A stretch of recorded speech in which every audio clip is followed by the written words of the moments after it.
منبر پہ لب کشا ہے تو مشکل کشا علی، قرآن کو بولتے نہیں دیکھا تو دیکھیے۔ بسم اللہ الرحمن الرحیم۔ ناظرین کرام، قائم ٹی وی کی امام موسی کاظم کی شہادت کے حوالے سے خصوصی ٹرانسمیشن میں آج ہمارے مہمان مقرر علامہ ارتضیٰ عباس نقوی صاحب موجود ہیں، جو امام موسی کاظم کے حوالے سے ہمارے ذہنوں میں ابھرنے والے بہت سارے سوالات کے جوابات ہماری اور قارئین کی تشفی کے لیے پیش کریں گے۔ علامہ ارتضیٰ عباس صاحب، السلام علیکم۔ علیکم السلام۔ کیسا مزاج ہے آپ کا؟ شکر ہے۔ علامہ صاحب، آپ کی بڑی عزت افزائی ہے کہ آپ ہمارے تمام پروگرامز کے لیے وقت نکالتے ہیں اور ہم آپ سے استفادہ کرنے کے لیے یہاں حاضر ہیں۔ امام موسی کاظم کی شخصیت امامت میں سبی کی حیثیت ایک منفرد ہے۔ یہ ہمارے والد گرامی پروفیسر سردار نقوی کا ایک شعر ہے کہ 14 صحیح حیات کا دستور ایک ہے، فانوس مختلف ہیں مگر نور ایک ہے۔ واہ۔ تمام ائمہ کی اپنی اپنی اور ایک نورانی حیثیت ہے۔ امام موسی کاظم کے حوالے سے جو سوالات ہمارے ذہن میں ابھرتے ہیں، اس میں چند بنیادی سوالات ہم اپنے چھوٹے طالب علموں کے حوالے سے آپ کے سامنے رکھیں گے، کیونکہ آج کل بچے یہ یوٹیوب چینلز وغیرہ جس طرح دیکھتے ہیں۔ امام کی ولادت کس سن میں ہوئی، اس وقت کس کی بادشاہت تھی، کس کی حکومت تھی، اور امام کی شہادت کس سن میں ہوئی، ان کے القابات اور ان کے اعزازات، اس کے اوپر کچھ روشنی ڈالیے گا۔ بسم اللہ الرحمن الرحیم۔ امام موسی کاظم صلوات اللہ علیہ منصور کے عہد میں 128 ہجری میں تشریف لائے اس دنیا میں، اور یہ اس وقت کا واقعہ ہے کہ جب امام جعفر صادق اپنی اہلیہ کے ساتھ جو ہے وہ حج کے سفر پر تھے، اور چونکہ اس میں تھوڑی سی بحث ہے کہ حج سے کی طرف جاتے ہوئے امام تشریف لائے ہیں یا حج سے واپسی پر، تو بہرحال ذی الحجہ کے مہینے میں آپ کی تاریخ ہے ولادت کی، اور سفر میں جو کہا جاتا ہے وہ تاریخ مستند نہیں ہے۔ دوسری بات یہ کہ امام نے تقریباً 4 بنی عباس کے خلفاء کا زمانہ جو ہے وہ منصور، ہادی، مہدی اور ہارون، اور آپ کے جو القاب ہیں ان میں باب الحوائج بہت زیادہ مشہور ہے، اور اس کے ساتھ عبدالصالح ایک خاص لقب آپ کا ہے جو عراق والے اس سے آپ کو پکارتے ہیں خصوصیت کے ساتھ۔ اور امام نے تقریباً 55 برس کی عمر پائی، اور 25 رجب 183 ہجری میں آپ کی شہادت ہے، اور تقریباً 35 سال کا عرصہ آپ کا ظاہری امامت کا ہے۔ تو یہ ایک خاکہ ہے۔ امام موسی کاظم کو جب امامت خدائی طور پہ یعنی ظاہری طور پہ تفویض ہوئی، تو ایک بڑا معاملہ جو ایک سیاسی خلفشار تھا، جس کے آج تک بھی اثرات ہمارے مذہب میں اور ہماری قوم میں موجود ہیں، کہ جو اسماعیلی فرقہ اس وقت بنا، اور حضرت اسماعیل کی جو ہے وہ رحلت ہو چکی تھی۔ امام موسی کاظم کے امامت کو ایک کنٹروورشل، ایک متنازع صورت اختیار کی گئی۔ اس وقت امام نے کیا حکمت عملی کی اپنے شیعوں کو مجتمع رکھنے کے لیے اور ان تک اپنا پیغام واضح کرنے کے لیے، اور یہ جو ڈسٹریبیوشن ہو رہی تھی اس کے حوالے سے کیا امام کی پالیسی تھی؟ دیکھیں، امام کے زمانے میں 3-4 فرقے وجود میں آئے، کچھ ان کے بعد وجود میں آئے، کچھ ان کی زندگی میں۔ تعلق اس کا امام سے تھا۔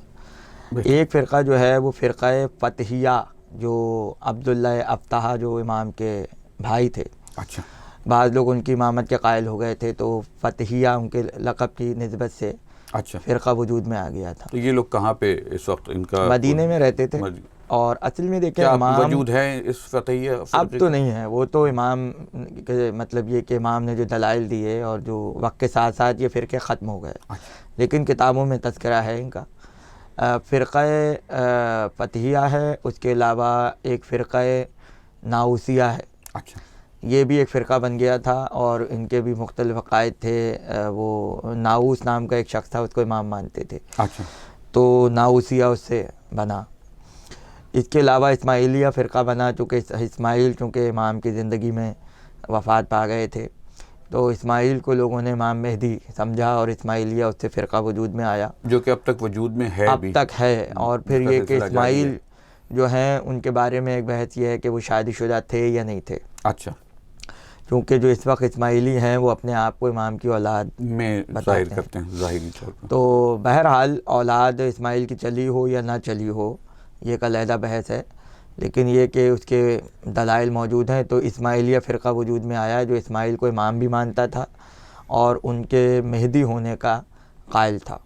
اس وجہ سے امام جعفر صادق نے حضرت اسماعیل کا جنازہ بار بار رکوایا اور ان کا چہرہ دکھایا اور کہا کہ دیکھ لو یہ دنیا سے چلے گئے ہیں، مطلب یہ مہدی نہیں ہو سکتے۔ بالکل۔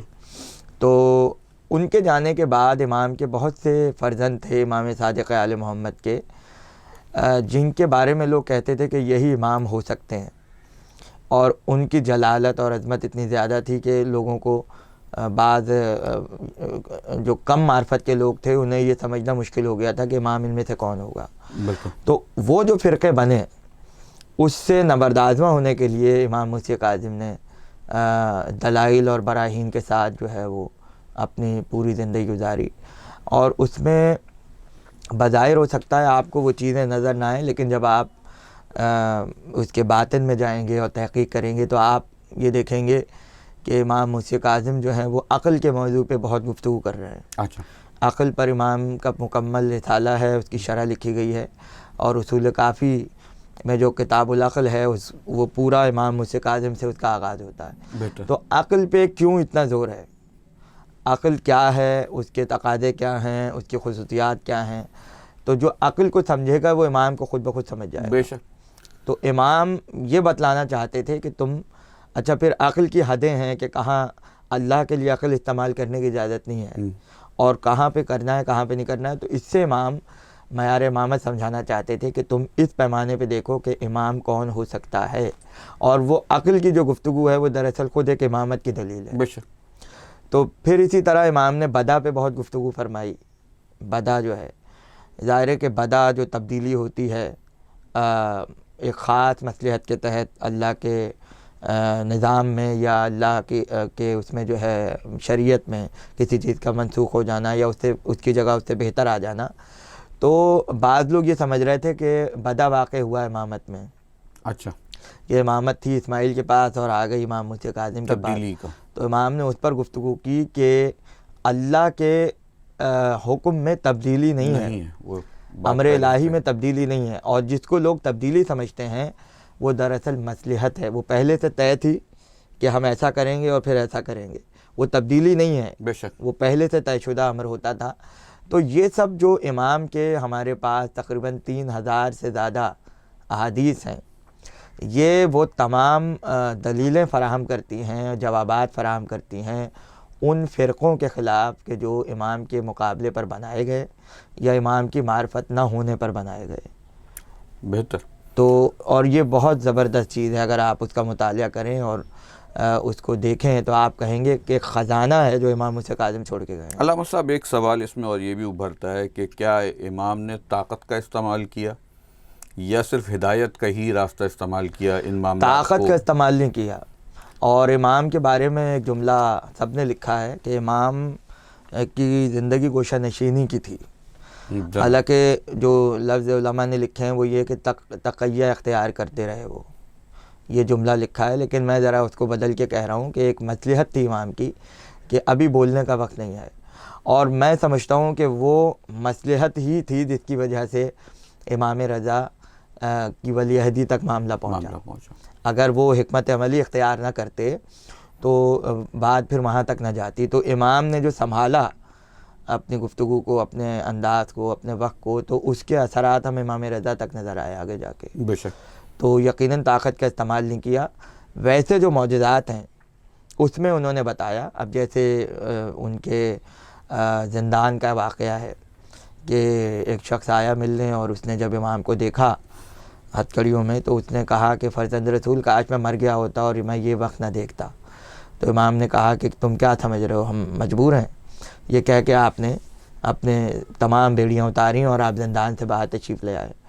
تو وہ کانپنے لگا اس وقت، تو امام نے فرمایا کہ ہم مجبور نہیں ہیں، یہ مقدر ہے یہ ہماری تقدیر میں لکھا گیا ہے اور یہ مشیت پروردگار ہے کہ جس کے ہم تابع ہیں، مجبور ہم نہیں ہیں. تو جہاں طاقت دکھانی تھی وہاں طاقت بھی دکھا دی، اور جہاں مصلحت تھی اور حکمت تھی وہاں حکمت کا مظاہرہ کیا.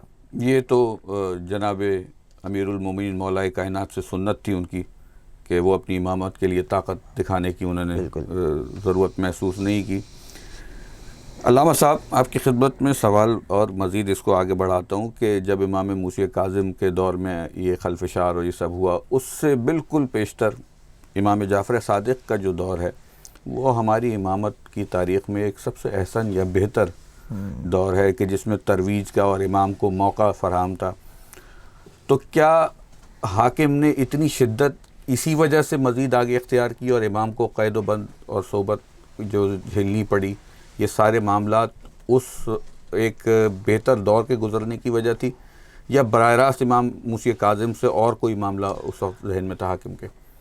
اس میں دیکھیں بات یہ ہے کہ امام جعفر صادق نے جو وصیت کی تھی اس میں اپنے 5 جانشین لکھے تھے. اور جب شہادت ہوئی تو منصور نے پہلا حکم یہ دیا کہ جو جانشین ہے امام کا اسے قتل کر دیا جائے. اچھا. تو اب جب جانشین کی وہ وصیت کھولی گئی تو اس میں تو منصور کا بھی نام تھا، تو اس لیے وہ قتل سے باز رہا. ظاہر ہے اب ایسا تو نہیں تھا کہ وہ 4 کو قتل کر دے اور 1 کو چھوڑ دے اپنے آپ. بڑی احسن حکمت. تو امام کی حکمت تھی کہ اس کا نام شامل کر کے گئے تاکہ امام موسی کاظم محفوظ رہیں. اب یہ کہ بھائی اسیر کیوں ہوئے اور قید کیوں کیے گئے، اس کے بارے میں جو بہت واضح بیان ہے وہ یہ ہے کہ جب حج کے موقع پر ہارون آیا اور اس نے قبر رسول پر آ کے جو ہے وہ سلام کیا، تو اس نے کہا کہ اے میرے چچا زاد بھائی آپ پر سلام، کیونکہ عباس ابن عبد المطلب چچا ہے رسول کے اور یہ بنی عباس ان کی اولاد ہے. بالکل. تو رسول کو چچا زاد بھائی کہہ کے سلام کیا. امام نے جو ہے وہ اپنے جد کی نسبت سے سلام کیا، السلام علیکہ یا جدہ. تو وہاں پر امام نے جملہ کہا مخاطب کر کے قبر کی طرف کہ میں اگر مصلحت نہ ہوتی تو میں بتاتا کہ عباس جو ہے وہ عبد المطلب کے بیٹے نہیں تھے. یہ امام کا بہت واضح جملہ ہے. اچھا، بیٹے یوں نہیں تھے کہ عباس ابن عبد المطلب جو ہیں ان کی والدہ جب آئی ہیں ان کے عقد میں جناب عبد المطلب کے، تو عباس پہلے ہی موجود تھے اور وہ انہیں لے کر آئی تھی. اب عربوں میں یہ ہوتا تھا کہ وہ جس کو دیکھتے تھے وہ بیٹا مشہور کر دیتے تھے. بالکل. جیسے جناب زید ابن حارثہ کے بارے میں ہوا، رسول کا بیٹا مشہور کیا گیا اور سارے وہ. تو اسی طرح تاریخ میں بہت سے کردار ہیں کہ جن کی کہ جو باہر سے آئے اور کسی اور کے بیٹے مشہور ہو گئے. اسی میں امیہ بھی ہے اور اسی میں اور بھی لوگ ہیں. تو عباس ابن عبد المطلب کا جو کردار ہے اسلام میں اور جو معاملات ہیں وہ اپنی جگہ، لیکن جب ہم بات کریں گے حسب اور نسب کی تو وہ ہاشمی نہیں تھے. اس وجہ سے بنی عباس جو ہیں وہ ہاشمی نہیں ہیں، ان کا شجرہ جو ہے وہ الگ ہے اور یہ بنی ہاشم الگ ہیں. تو امام نے براہ راست شجرے پر جو ہے وہ اشارہ کیا اور تفصیل ابھی نہیں بتائی تھی، انہوں نے تو صرف ایک اشارہ دیا تھا اور اشارہ ہی کافی ہوتا ہے امامت. تو بس وہ پھر یہ کہ وہ گرفتاری کا حکم ہوا اور اس میں جو ہے وہ امام، اور میں سمجھتا ہوں یہ بہانے ہوتے ہیں، کیونکہ شروع سے آل محمد کے خلاف محاذ کھلے رہے اور حکومت نے جو ہے وہ کبھی بھی امامت کو برداشت نہیں کیا. بالکل. لہذا پھر اسیری کی نوبت آئی اور اس طرح جو ہے وہ سلسلہ شہادت تک پہنچا. ابھی جو امام موسی کاظم کے حوالے سے سلسلہ گفتگو جاری تھا، اس گفتگو کے دوسرے حصے کے ساتھ آپ سے چند لمحات کے بعد پھر حاضر ہوں گے. منبر پہ لب کشا ہے تو مشکل کشا علی، منبر پہ لب کشا ہے تو مشکل کشا علی. جو گفتگو کا سلسلہ امام موسی کاظم کی شخصیت کے حوالے سے ابھی ہم نے آپ حضرات کی خدمت میں پیش کیا ہے، اس کے چند مزید سوالات علامہ کی خدمت میں پیش کرتے ہیں. علامہ صاحب، امام موسی کاظم کا جو عرصہ امامت 35 برس کا ہے، اس میں سے ایک بہت بڑا حصہ، بہت بڑا یعنی جو تھا ٹائم ان کا، وہ قید میں گزرا. تو امام اس وقت شیعوں کی ہدایت کے لیے کیا طریقہ کار، پروسیجر کیا آپٹ کرتے تھے؟ کس طرح سے شیعہ ان سے اپنا معاملہ اور اپنے مسائل اور سائلین ان سے کس طرح سے رجوع اور رابطہ رکھتے؟ امام نے جو ایک بہت ہی منفرد طریقہ اختیار کیا وہ یہ تھا کہ خطوط لکھے آپ نے. دو خصوصیتیں امام کی مشہور ہیں. مشہور سے مراد یہ ہے کہ محققین کے درمیان ایک خصوصیت یہ ہے کہ امام نے وکالت کے شعبے کو بہت فروغ دیا. آپ واحد امام ہیں جنہوں نے ہر شہر میں اپنے وکیل مقرر کیے. اچھا اب وکالت جو ہے وہ مختلف احکام شرعی کے لیے تھی اور خمس کے جو اموال تھے اس کے ترسیل کے لیے تھی. تو اس زمانے میں چونکہ ظاہر ہے دولت بھی آ گئی تھی شیعوں کے پاس اور خمس سمجھ میں آ گیا تھا لوگوں کو. امام جعفر صادق کے بعد معاملات طے ہو گئے تھے شرعی. ہاں تو امام نے مختلف شہروں میں اپنے وکلا رکھے تاکہ وہ جو رقمیں ہیں وہ امام تک پہنچائی جائیں.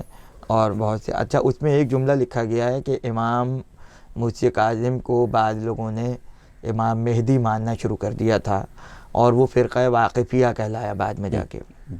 اس کی ایک وجہ یہ بھی تھی کہ جب لوگوں نے بہت رقمیں دیکھیں تو وہ اس چکر میں وہ ہو گئے کہ یہی مہدی ہیں, اتنا خزانہ تو مہدی کے پاس ہو سکتا ہے.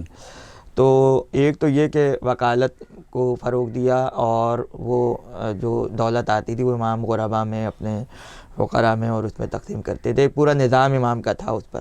اگر آج لوگ اس کو سمجھ لیں تو میں سمجھتا ہوں کہ یہ خمس کا نظام غیبت کی نظام کی تیاری کر دی گئی تھی, وہاں سے تیاری کر لی گئی تھی.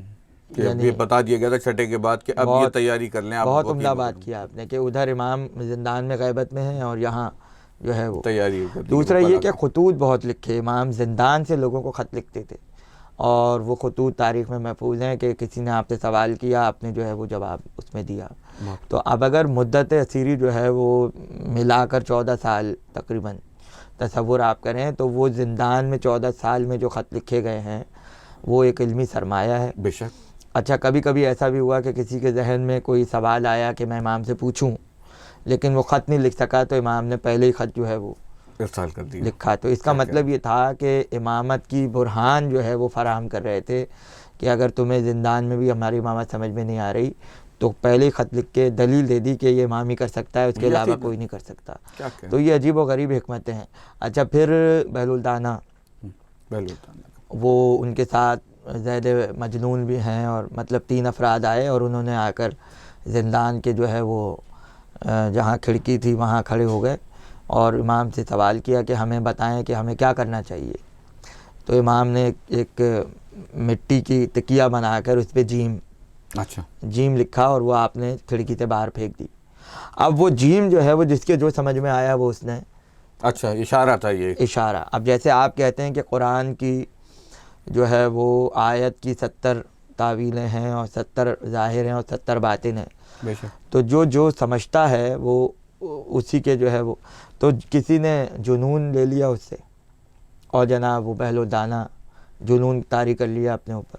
بالکل. اور وہ آپ پھر دیکھیں کہ کتنی ان کی حکمت آمیز باتیں ہیں, ان کی زندگی کا محفوظ رہنا اور انہوں نے دربار میں رہ کے ظالم کے کس طرح سے اہل بیت کے ذکر کیا اور کیا خوب شخصیت ان کی, اور کیا شخصیت ہے کہ جناب کوئی آپ ان کی اگر سوانح حیات پڑھیں تو بہلول دانا کے بارے میں آپ کو یہ نہیں ملے گا کہ امام سے بہت زیادہ ملاقاتیں کی ہوں یا کوئی حدیث نقل کی ہو یا کچھ, لیکن وہ نصیحت جو امام موسی کاظم نے کر دی, ایک جیم جو ہے اس نے پوری زندگی ان کی بنا دی. آج تک مشہور ہیں وہ. بے شک. اور مجھے ان کے مزار پہ جانے کا شرف بھی حاصل ہے.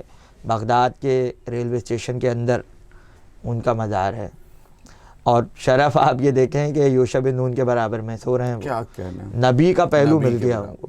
امام کے آل محمد کے خادم کا تو یہی درجہ ہے. ہاں. بہلول دانا آل محمد کا دیوانہ. ہاں جناب والا, امام کی شہادت کی طرف ابھی ہم جائیں اس سے قبل آپ کی خدمت میں ان کی اولاد کے حوالے سے ہم کچھ سوال رکھیں گے. اور ہم سرزمین پاکستان پہ بیٹھے ہوئے ہیں, یہاں بھی ان کی ایک صاحبزادی کے مرقد کے حوالے سے روایات جو کہ بی بی ماہم اسی سندھ دھرتی میں کہتے ہیں مدفون ہیں, تو ان کی کتنی اولادیں تھیں اور ان کا کیا کردار رہا ہماری اس میں, یا ان میں سے کچھ تقیے کے حوالے سے بھی گفتگو رہتی ہے. دیکھیے آپ جو تذکرہ کر رہے ہیں اس پر میں نے بہت تفصیل سے جو ہے 5 نقطے پیش کیے تھے جب یہ بات سامنے آئی کہ امام کی بیٹی یہاں ہے، تو 5 نقطے میں نے پیش کیے تھے، اس کا جواب ابھی تک نہیں آیا ہے۔ اور پھر جب میں مجالس پڑھنے گیا اس علاقے میں تو بتایا مجھے لوگوں نے کہ آدھے گھنٹے کے فاصلے پر ان کا وہ ہے، تو میں نے کہا چلتے ہیں۔ وہاں گئے، دیکھا سب کچھ، اب تو وہاں مزار بن رہا ہے، باقاعدہ سلسلہ ہے۔ دیکھیں بات یہ ہے کہ ان کے بارے میں کوئی قوی دلیل نہیں ہے، تو خلاصہ یہ ہے کہ وہ تیموریہ خاندان کی ایک کنیز جو ہے ان کی قبر ہے، اور اس کا حوالہ کتابوں میں موجود ہے، پرانے لوگوں نے لکھا ہے اس کے بارے میں۔ اب وہ چونکہ مدینے والی بی بی کہی جاتی ہیں تو وہ لوگوں نے پھر اس سے کہانیاں بنانا شروع کی، اور اس پہ جو کتبہ لگا ہے وہ 175 ہجری پڑھا گیا ہے، جبکہ وہ ہے نہیں۔ اچھا، اس کے اعداد مٹ گئے ہیں، فارسی کتبہ ہے، اور 175 ہجری میں فارسی کتبے نہیں ہوتے تھے۔ بہتر۔ آپ جتنے آثار قدیمہ والوں نے جو کام کیا ہے سب دیکھ لیجئے، کتبے جو ہیں وہ خط کوفی میں لکھے جاتے تھے، اور جو ملے ہیں وہی وہ ہے۔ اب وہ قبریں کسی کی بھی ہوں، کسی نے کہا وہ بنی عباس کا لشکر تھا انہیں لینے آیا تھا، کسی نے کہا ظالموں کی قبریں ہیں، دشمنوں کی قبریں ہیں۔ تو میں ایک چھوٹا سا واقعہ آپ کو سنانا چاہ رہا ہوں، وہی ہمارے بات کی دلیل ہے، اور اس کے بعد کچھ کہنے کی گنجائش نہیں ہے۔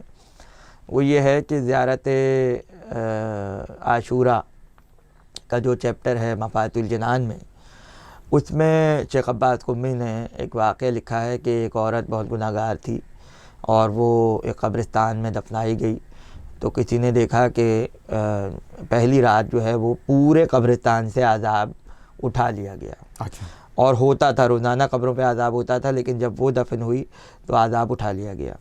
تو جنہوں نے خواب دیکھا وہ عالم تھے، اور وہ اس عورت کے گھر گئے، انہوں نے جا کر پوچھا کہ وہ ایسی کیا اس کی خاص بات تھی کہ اس کی تدفین کی وجہ سے پورے قبرستان سے عذاب اٹھا لیا گیا۔ بہتر۔ تو لوگوں نے بتایا کہ اس کا تو کوئی اچھا عمل ہم نے نہیں دیکھا، وہ تو بہت بدنام تھی، بہت گناہ گار تھی، اور لیکن ایک عمل تھا کہ وہ زیارت عاشوراء پڑھتی تھی۔ اب اس کے فوائد میں یہ بات شامل ہے کہ امام حسین قبر میں آتے ہیں پہلی رات، کیا کہنا، اس کی قبر میں امام حسین آئے، اور امام حسین کی برکت سے پورے قبرستان سے عذاب اٹھا لیا گیا، ایک گناہ گار عورت کی وجہ سے۔ اللہ اکبر۔ زیارت عاشوراء۔ تو میرا سوال اتنا ہے کہ امام حسین اگر قبر میں آ جائیں تو وہ تو عذاب اٹھا دیں پورے قبرستان سے، بے شک۔ اور امام موسیٰ کاظم کی بیٹی اگر دفن ہو جائیں تو آپ کہہ رہے ہیں عذاب نازل ہو رہا ہے، یہ منطق ہمیں سمجھ میں نہیں بے آتی۔ شک، بے شک، بے شک۔ بہت آپ نے اس پہ خوبصورت گفتگو فرمائی۔ امام کے فرزندان کے حوالے سے کچھ؟ امام کا معجزہ ہے زندگی کا کہ آپ نے 55 برس کی عمر پائی اور 14 سال قید رہے، تو 55 سے اگر آپ 14 مائنس کر دیں تو کتنے باقی رہ جاتے ہیں؟ 41 برس۔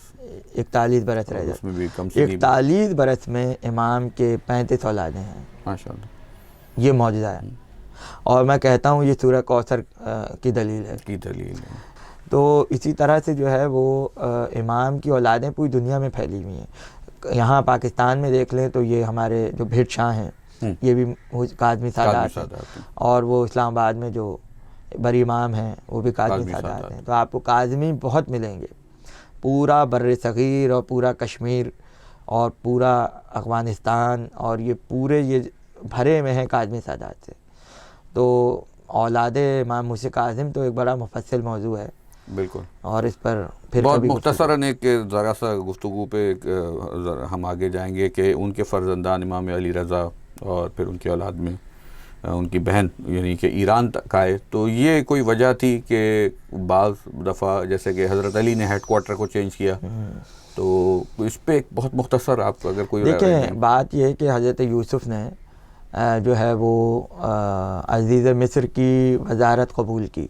عزیز مصر کافر تھا، سب کو معلوم ہے، بالکل، اور یہ نبی تھے، تو ایک نبی کافر کا وزیر ہو گیا، اس پہ کسی کو اعتراض نہیں ہے۔ بے شک۔ امام رضا جو ہیں وہ ہارون یہ مامون رشید کی ولی عہدی جو آپ نے اختیار کی، تو اس میں دراصل شیعوں کے لیے راستہ ہموار کرنا مقصود تھا۔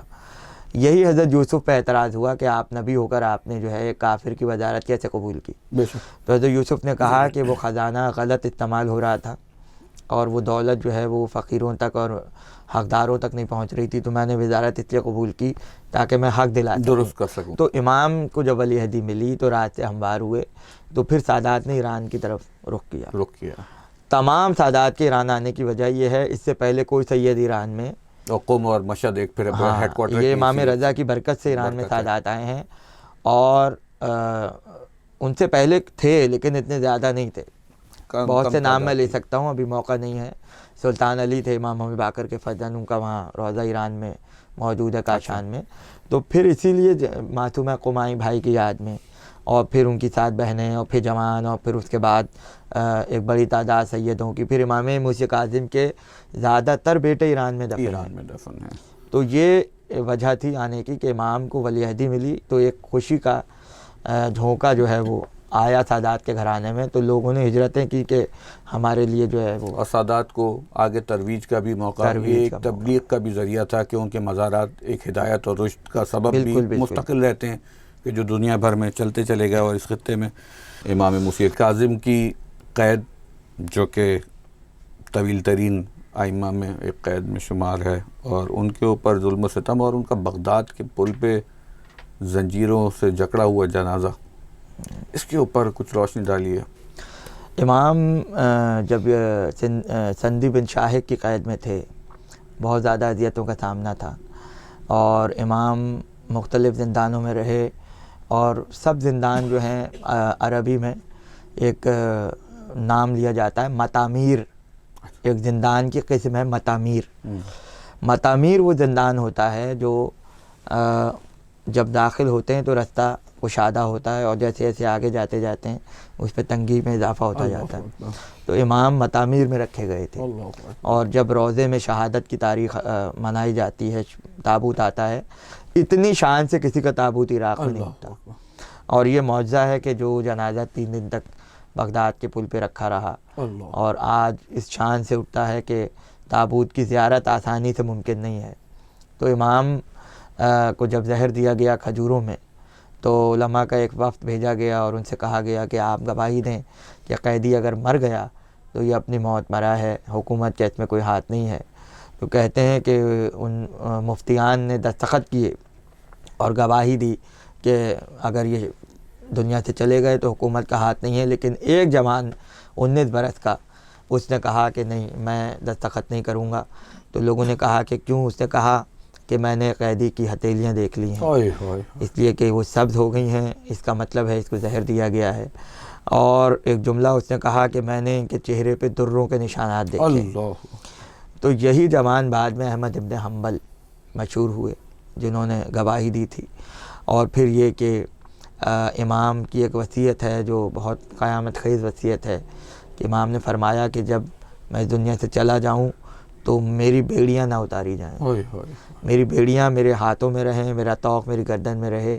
جب کسی نے کہا فرزند رسول آپ ایسا کیوں چاہتے ہیں؟ تو آپ نے فرمایا کہ حشر کے دن جب میں اپنے نانا کی بارگاہ میں حاضر ہوں گا تو میں یہ زنجیریں اور یہ طوق اور بیڑیاں دکھا کے کہوں گا کہ آپ کی امت نے میرے ساتھ جو ہے وہ یہ سلوک کیا ہے. اور پھر جب کسی نے پوچھا کہ مولا غسل کون دے گا، کفن کون دے گا، تو آپ نے فرمایا کہ کیا تمہیں یاد نہیں ہے کہ سید سجاد جو ہیں وہ کوفے سے اپنے بابا کو دفنانے کے لیے آئے تھے، تو میرا بیٹا بھی مجھے غسل و کفن دینے کے لیے آئے گا. اور وہی ہوا کہ جب اس دنیا سے امام رخصت ہوئے تو لوگوں نے دیکھا کہ دروازے پہ دستک ہوئی اور امام علی رضا تشریف لائے ہیں، اور گریبان کھلا ہوا تھا. جب پوچھا گیا کہ آنے والے تم کون ہو، تو کہا کہ مجھے میرے بابا کا پرسہ دو، اس لیے کہ میں اپنے بابا کو غسل دینے آیا ہوں اور اپنے بابا کو کفن پہناؤں گا. تو امام رضا اپنے بابا کو غسل دے رہے ہیں، اور اس وقت نہ کوئی ساتھ دینے والا ہے. ایک عجیب غربت کے عالم میں امام کا غسل و کفن ہوا، جس کی 16 بیٹیاں ہوں اور وہ اپنے وطن میں ہوں اور باپ کے جنازے پہ حاضر نہ ہو سکیں، تو یقیناً یہ انتہائی مصائب تھی.